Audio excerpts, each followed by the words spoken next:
Quanto a você, permaneça naquilo que aprendeu e em que acredita firmemente, sabendo de quem você o aprendeu. E que desde a infância você conhece as sagradas letras que podem torná-lo sábio para a salvação, pela fé em Cristo Jesus. Amém? Todos os obreiros, vão estar aqui com vocês. Irmãos, bem nós sabemos que Timóteo foi escolhido para a obra missionária por Paulo. Mas antes dele ser escolhido para a obra missionária, nós sabemos que lá no capítulo 13 de Atos dos Apóstolos, a Bíblia vai nos falar que Paulo foi chamado para a obra missionária juntamente com Barnabé, e ali eles vão sair para pregar o Evangelho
E agora então a Bíblia nos fala aqui na consequência. E eles estão indo, aconteceu que indo para um lugar de oração, no mesmo lugar onde a mulher tinha vindo se convertido. Eles estavam indo para o caminho, eles estavam indo no caminho, e no caminho havia uma jovem com espírito de adivinhação. A Bíblia nos fala que quando eles passavam para aquele lugar, aquela menina ela dava muito lucro aos seus dons. E ela gritava que aqueles homens eram servos do Altíssimo e anunciam a vocês o caminho da salvação. E Lucas vai escrever para nós que isso se repetiu por muitos dias. Então Paulo, já indignado, voltou até a menina e falou: em nome do Senhor Jesus Cristo, eu ordeno que você saia dela. E na mesma hora o Espírito saiu. Quando Paulo e Silas estavam indo junto com Lucas, Timóteo, para um lugar de oração, aquela jovem com espírito de adivinhação, ela começou a dizer: servos do Altíssimo, a gente tem que ter cuidado com os elogios que vão chegar até nós, porque nem sempre quem está elogiando, bajulando, está querendo que nós estejamos ali fortificados. Aquela jovem tinha espíritos imundos e o diabo tentou bajulá-los para que enganasse eles. Mas Paulo, cheio do Espírito Santo de Deus, ele olhou e falou: tem uma coisa diferente, tem algo errado. Eu ordeno em nome do Senhor Jesus Cristo, Espírito saia dela. Aquela menina, ela foi liberta. E a Bíblia nos fala que eles foram presos, açoitados, chicoteados, porque eles olharam para Paulo e Silas e falaram: Senhor, autoridades, estão esses dois homens aqui ensinando para nós uma doutrina que não pertence ao nosso povo. Aleluia. Não sabia que Paulo tinha considerado. Estão ensinando doutrinas que não pertencem a nós. Aleluia. Então eles vão ser chicoteados em praça pública, açoitados, levam eles para o cárcere interior, e no cárcere interior da prisão, a Bíblia vai nos falar que perto da meia-noite, Paulo e Silas oravam e cantavam hinos a Deus. Perto da meia-noite teve algo diferente naquele cárcere interior. E mãezinha, que é isso nesse cárcere interior? No cárcere interior ficavam os piores bandidos daquela época. E Paulo e Silas estavam no meio desse povo. Imagina qual foi o mal que eles fizeram. Lembra dos valores invertidos que a missionária Aline pregou aqui ontem? Está tudo ao contrário. Aqueles que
mesmo assim eles se mantiveram firmes.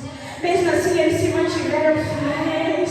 Mesmo assim eles se mantiveram firmes. E a Bíblia vai nos falar que de Filipos foram para Tessalônica, foram para Bereia, foram para Atenas. E lá em Atenas vai acontecer um episódio muito interessante. Calma que a gente já chega lá no Timóteo, tá bom? Não esqueça de estar junto. Lá em Atenas vai acontecer algo muito interessante. Porque quando Paulo estava em Atenas, no capítulo 17, versículo 16, o seu espírito se revoltava em face da idolatria dominante da cidade. E as escolas escondem isso de nós quando nós estamos aprendendo filosofia, sociologia, história, de que antes de Jesus vir, no período intertestamentário, nós temos as profecias de Daniel. A Bíblia nos fala que veio a Babilônia, que viria o reino menor, que a Babilônia destruiria, e veio a Babilônia, o reino medo-persa. A Bíblia nos fala que Deus usa aquele homem por meio de revelação e profecia, e aqueles reinos vieram, e a Bíblia então vai nos falar que Paulo, estando em Atenas, quando a Grécia dominava, nós estamos vendo que agora o período romano, o Império Romano domina, destrói a Grécia, Roma está no domínio, mas quando ele chega em Atenas, ele se revolta com a fase da idolatria, porque já existia Aristóteles, já existia Platão. Então a gente lembra daquele período intertestamentário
todos, ressuscitando-o dentre os mortos. Paulo está apresentando Deus para esse povo. Mas lá no Areópago, Paulo não teve o que deveria ter tido. Quando ouviram falar de ressurreição, quando ouviram falar que o Filho do Homem ressurgiu, ressurreto dentre os mortos, começaram a zombar. E eles diziam a respeito disso: o que é isso que esse homem está falando? E nessa pregação ele ganhou 2 almas para Jesus. A pior pregação de Paulo.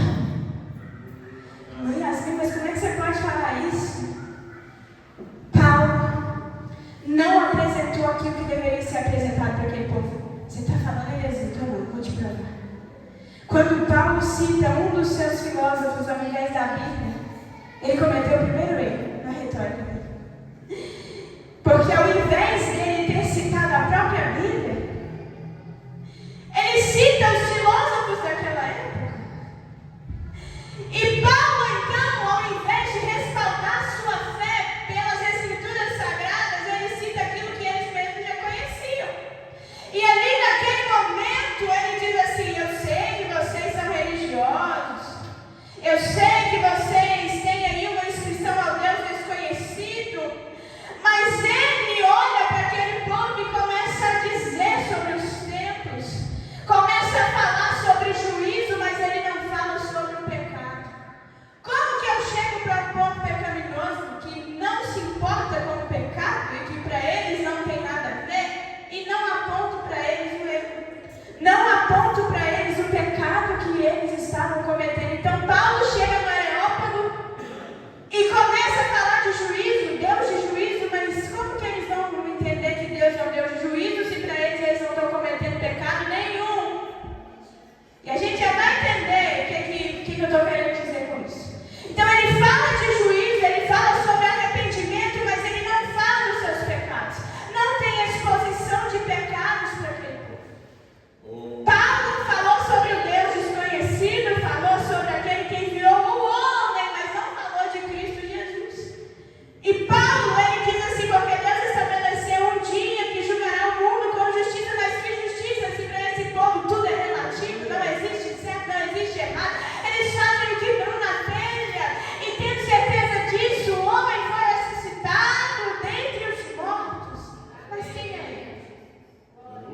Aí Paulo saiu de lá decepcionado, porque tem dia que a gente vai descer do altar e vai falar: não fiz nada.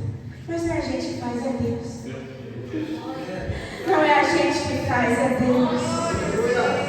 Não somos nós que fazemos, é Deus. Mas é aquele dia que o pregador, o adorador, ele desce do altar e fala assim: eu podia ter dado mais, eu podia ter sido melhor. E Paulo, ele chega até Corinto no capítulo 18. E por conta dessa péssima pregação que ele teve lá no Areópago, ele vai escrever a carta aos Coríntios. Ele vai até Corinto, mas a carta de Corinto é uma carta tão rica para nós, que Paulo, ele fala sobre assuntos diversos. Ele fala sobre o amor, que é um dom supremo, o dom de profecia,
Nem olhos viram, nem ouvidos ouviram, nem jamais penetrou em coração humano o que Deus tem preparado para aqueles que amam. Paulo disse assim, pelo contrário, transmitindo a sabedoria de Deus em mistério, a sabedoria que lá em Atenas não tem porque estava oculta, e que Deus predeterminou desde a eternidade para a nossa glória.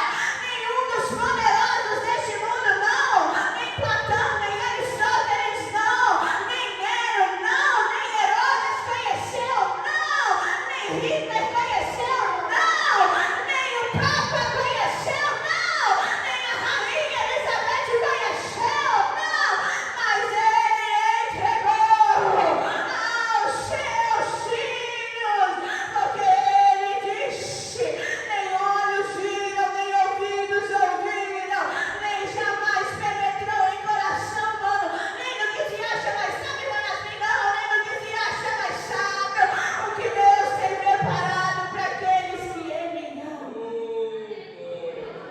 É a sabedoria oculta daqueles que acham que são.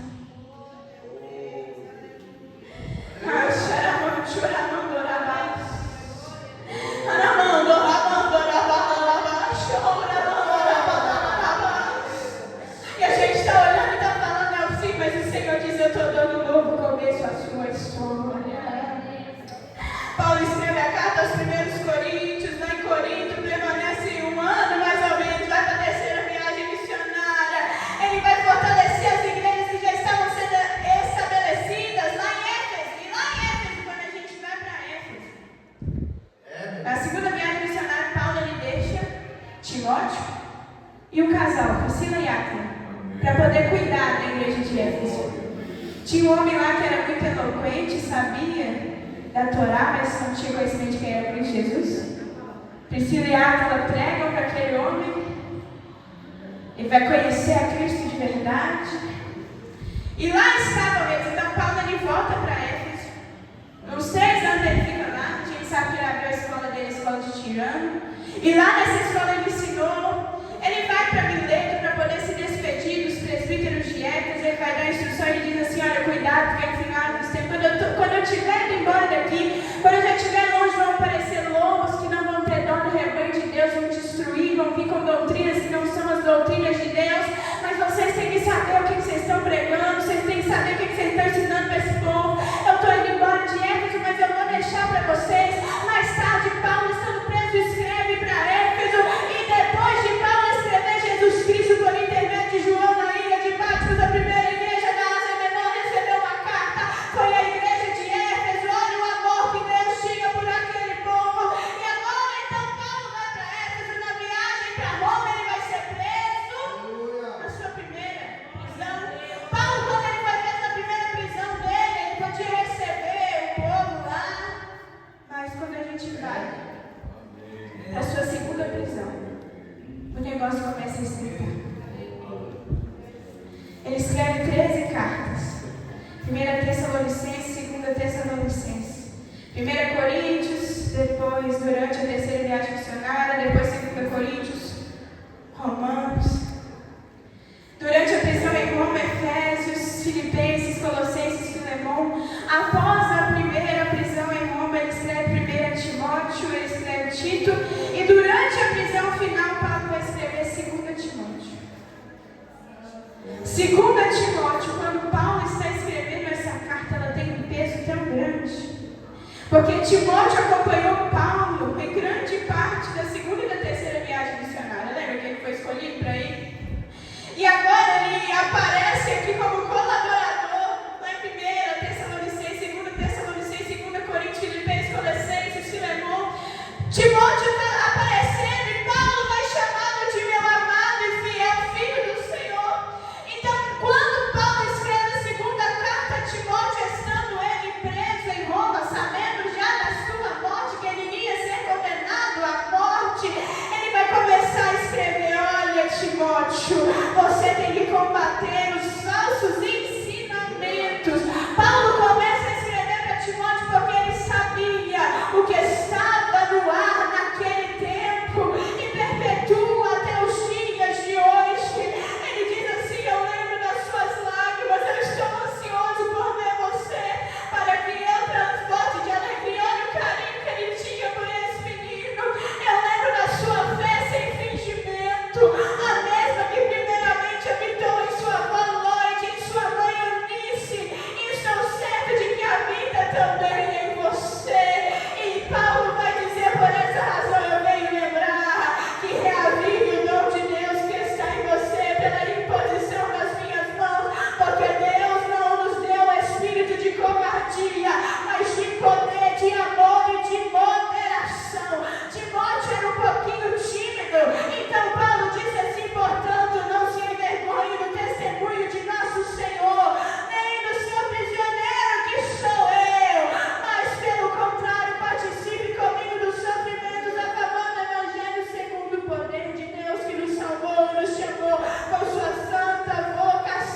morte, como também trouxe à luz a vida e a imortalidade mediante o Evangelho. Para este Evangelho eu fui designado, Timóteo, pregador, apóstolo e mestre, e é por isso que eu estou sofrendo essas coisas. Mas ele vai dizer: eu não me envergonho disso. Eu não me envergonho porque eu sei em quem eu tenho crido, e estou certo de que Ele é poderoso para guardar aquilo que me foi confiado até aquele dia. Mantenha, Timóteo, os padrões das palavras de que de mim você ouviu com fé, com o amor que há em Cristo Jesus por meio do Espírito Santo. Guarde o bom tesouro que lhe foi confiado. Então ele está falando: ei, permanece, Timóteo, naquilo que você ouviu, permanece na mesma fé, não deixe que os ventos de doutrinas falsas venham e bagunçam a sua mente por falta da identidade em Cristo Jesus. Porque é isso que tem acontecido. E aí ele continua: Timóteo, você tem que saber que tem uma importância na oração. Capítulo 2. Participe dos meus sofrimentos como um bom soldado de Cristo Jesus.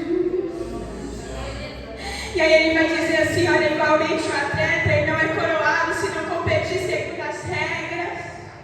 Não adianta vir e não ter obediência, Timóteo, porque se até lá fora para alcançar um pódio, não é isso que a gente quer não, mas como atleta tem que obedecer a regra. Porque que quando nós viemos para a casa de Deus, nós não queremos obedecer a nossa liderança? Porque que quando nós viemos para a casa de Deus, nós não queremos obedecer? Paulo está olhando e está falando: olha, o lavrador que trabalha deve ser o primeiro a participar dos frutos. Ele está falando que tem que ser um obreiro aprovado. Entretanto, o firme fundamento de Deus permanecer neste selo: o Senhor conhece os que lhe pertencem. Afaste-se, Timóteo, da injustiça, todo aquele que professa o nome do Senhor. Fuja das paixões da mocidade, siga com justiça, fé, amor, paz, com o coração puro. Você tem que invocar o Senhor.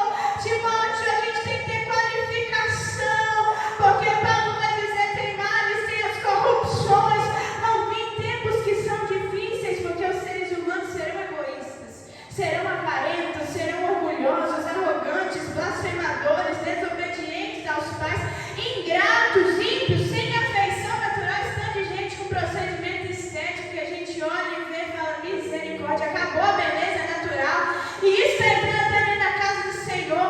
Paulo está falando aqui que o povo nos finais do tempo não tem nem afeição natural, porque o natural hoje agora já não é mais aceitável. A moda é você ter silicone, a moda é preenchimento labial, é o botox para poder esconder as linhas de expressão, é a vaidade entrando. E Paulo está olhando e está falando: o povo não vai ter mais afeição natural, vão ser implacáveis, caluniadores, sem domínio de si, vão ser cruéis, inimigos do bem, traidores, atrevidos, convencidos, mais amigos dos prazeres do que os amigos de Deus. Mas ele está olhando e fala: Timóteo, eles estão indo para esse caminho, mas você não. Tendo forma de piedade, negue tudo isso que você está vendo. Não seja levado por esses pecados e nem por esses tipos de desejos. Isso que o povo está aprendendo, eles estão sempre aprendendo, mas nunca conseguem chegar ao conhecimento da verdade. Você tem que ser diferente. Seguiu de perto os meus ensinamentos, a minha conduta, você viu o meu propósito, a minha fé, a minha paciência, o meu amor, a minha perseverança, as perseguições, por causa do nome de Cristo. Na verdade, todos os que querem viver piedosamente em Cristo Jesus serão julgados, Timóteo. O mundo está indo para um lugar, mas você vai permanecer naquilo que aprendeu e em quem acredita firmemente, sabendo de quem você aprendeu, e que desde a infância sua mãe e sua avó estavam lá te ensinando. Toda a escritura é inspirada por Deus e útil para ensino, mas só para ensino não, para repreensão, para correção, para educação na justiça, a fim que seja servo de Deus perfeito, habilitado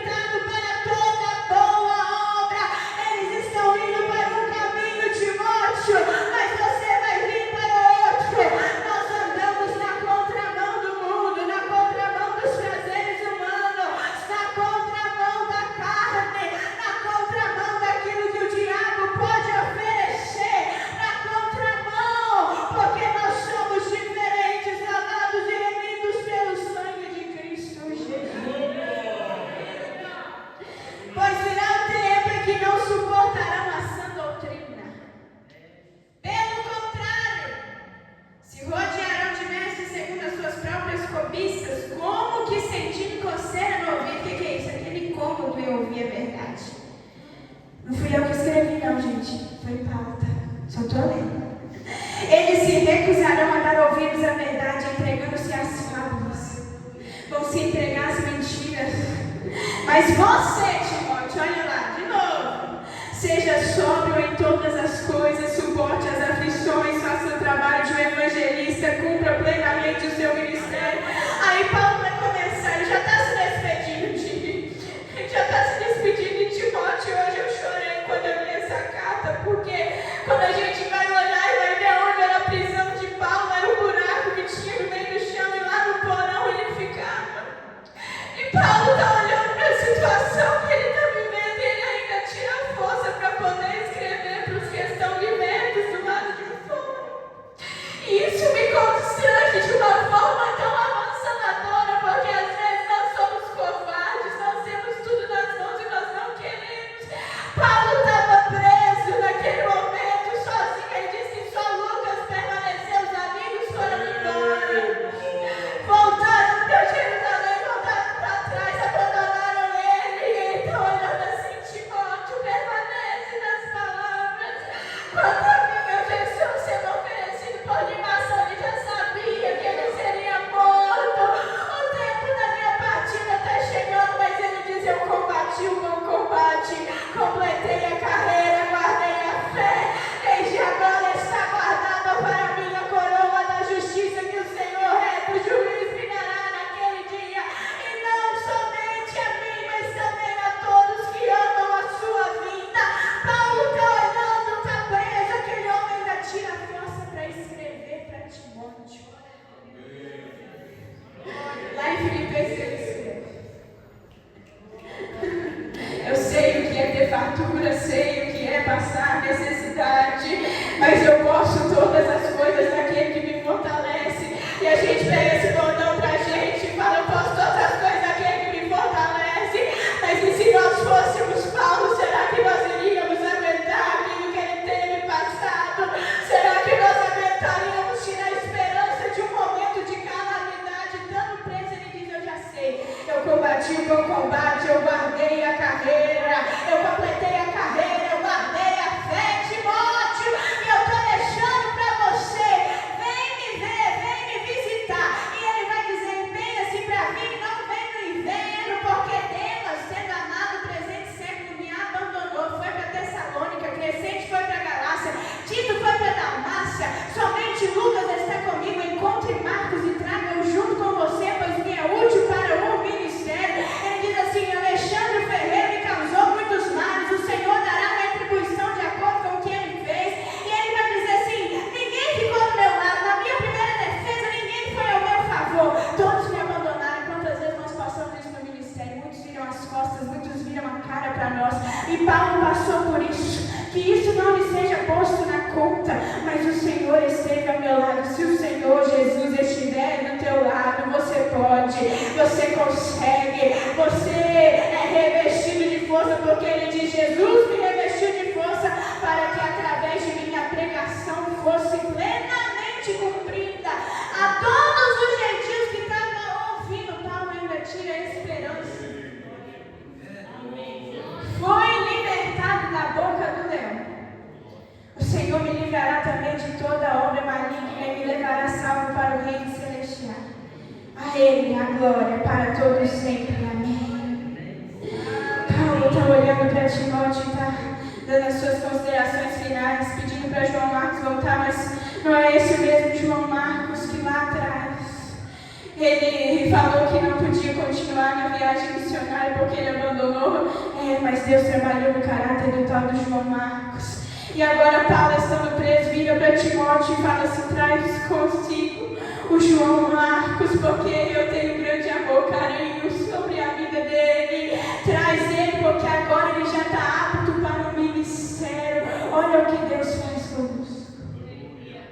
Enquanto muitos estão abandonando a chamada, enquanto muitos estão deixando de lado as coisas do Senhor, Deus está levantando João Marcos, que está sendo trabalhado, que está sendo moldado para fazer a obra dele. Deus está levantando Silas, Deus está levantando Lucas, Deus está levantando Timóteo para poder fazer a diferença na sua geração. Timóteo, considere aquilo que eu disse. Se o mundo vier com aquilo que tem para oferecer, com os desejos carnais ele oferecer, você permanece naquilo que você ouviu. Você permanece na verdade de Cristo Jesus, porque falam das coisas que não sabem. Eles estudam, mas nunca alcançam a sabedoria plena, porque não conhecem a Cristo. Conhecereis a verdade vos libertará. Ei, Timóteo, permanece na vontade de Deus, porque quando nós permanecemos naquilo que Deus tem para nós, o Senhor nos reveste. Não vai ser fácil, não vai ser só um momento de alegria. Nós vamos passar por perseguições, nós vamos passar por calúnia, nós vamos passar por levantes, mas o Senhor estará conosco em todas as adversidades. Assim eu agradeço a minha oportunidade.